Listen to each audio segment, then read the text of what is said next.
Asia suffered the most disasters caused by the climate last year, according to the World Meteorological Organization. It says that the continent is warming faster than the global average, with temperatures in 2023 nearly 2 degrees Celsius above the average experienced between 1961 and 1990. The report by the United Nations Weather Agency highlights the accelerating rate of key climate change indicators in Asia, including surface temperature, glacier retreat and rising sea levels. It also shows that 20 out of 22 glaciers that it's monitoring in the mountainous regions of Asia experienced continued loss of mass. And while a total of 79 water-related disasters were reported in Asia last year, floods were the leading cause of death. Well, Alexander Fisher is Programme Director of Climate Ambition at the ClimateWorks Foundation. Welcome to the programme. Good to see you, Alexander. So this report's picked out Asia as the worst affected region by climate change. Why has it been so badly affected?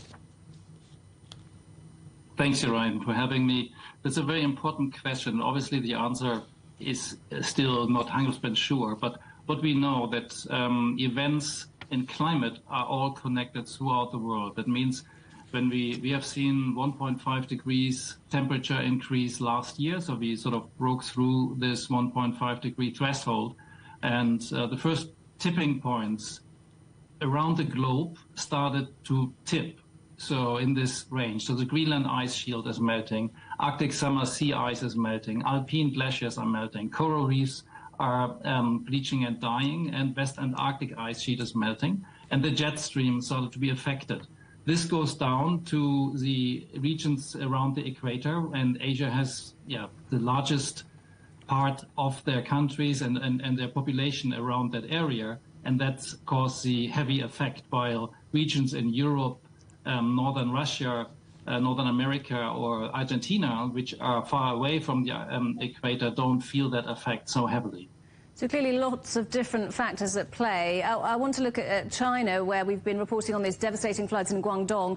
They were caused by heavier and earlier rain. Why has the weather been so abnormal?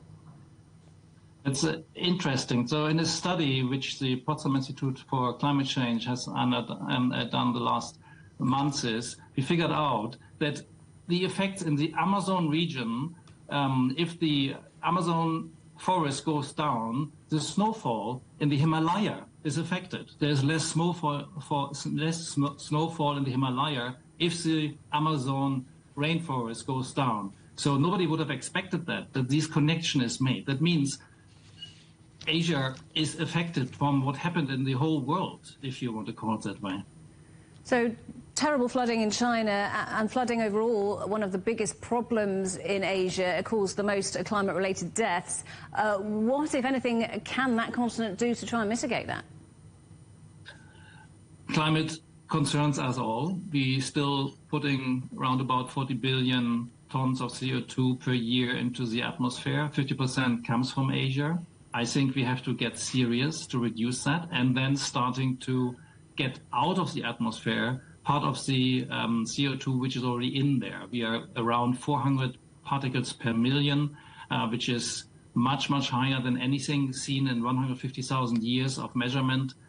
To get this down, there has to be quite global and coordinated measures where we have to work all together. There's no way we can do this only one region, one country. And I think most important is that we really start working together on this.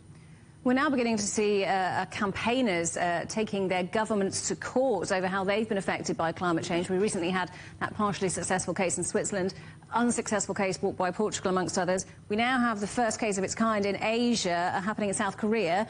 Can actions like these end up having an effect? They're having an effect, but this is all incremental. It is all not the extent what Asia needs, what at the end of the day we also need in Germany, what the whole world needs. It has to be together and not against each other. These legal cases or court cases, the South Korean youth and the Switzerland senior citizens may tip a little bit here and there, but it will by far not be enough to make changes which are needed to reduce the rainfall and the flooding which you have seen in your country. Alexander, good to talk to you. Thank you for joining us today. Alexander Fisher there from the ClimateWorks Foundation.